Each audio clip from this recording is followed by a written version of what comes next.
Imaginez, vous êtes compliance officer d'une entreprise nouvellement créée et en tant que responsable de la lutte contre le blanchiment de capitaux et le financement du terrorisme, vous devez construire un dispositif LCBFT.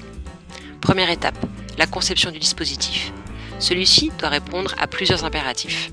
Premièrement, les impératifs réglementaires.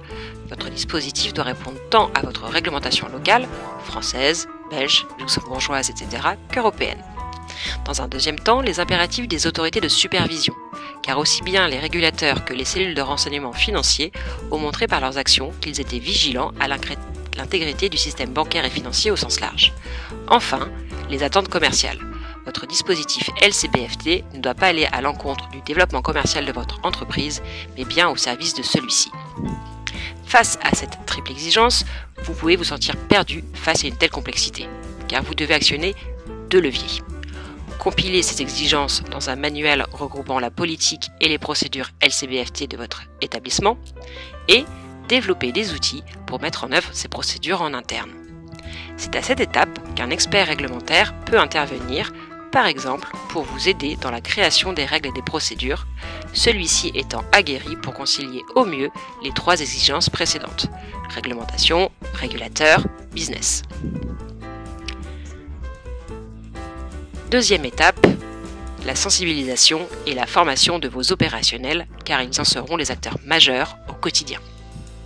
Lors de cette phase de présentation, faites preuve de pédagogie en expliquant les contraintes réglementaires, les objectifs recherchés, protéger notamment la réputation et l'intégrité de l'entreprise, ainsi que les règles adoptées et l'organisation interne associée. Connaissance client, classification des risques, vigilance constante, supervision des transactions, escalade, examen renforcé, déclaration de soupçons, etc. Pour vos collaborateurs, l'exercice est souvent complexe et ne manquera pas de susciter doutes et interrogations, voire même quelques réactions réfractaires ou encore une certaine aversion pour ces nouvelles contraintes.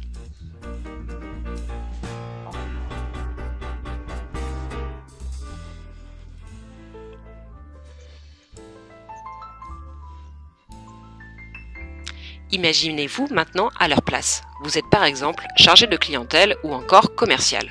À ce titre, vous devez déployer le dispositif qui vous a été présenté. C'est là que la théorie se confronte avec la réalité.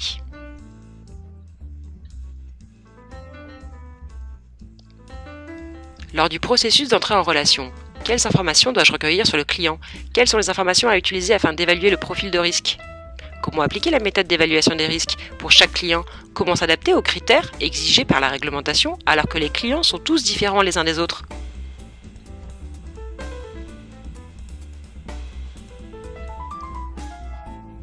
Face à une situation risquée, comment réagir? Personne politiquement exposée, gel des avoirs, comportement bizarre, opération d'un très gros montant.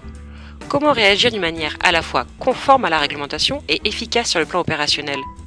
Car la réglementation est fondée sur l'approche par les risques. Mais que cela implique-t-il lors de l'entrée en relation? Comment concrètement dois-je niveler le niveau de vigilance?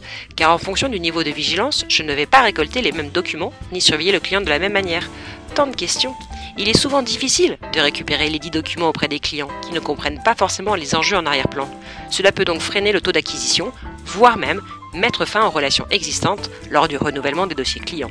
Pour un opérationnel non expert réglementaire du sujet, appliquer le dispositif s'avère bien souvent un véritable casse-tête.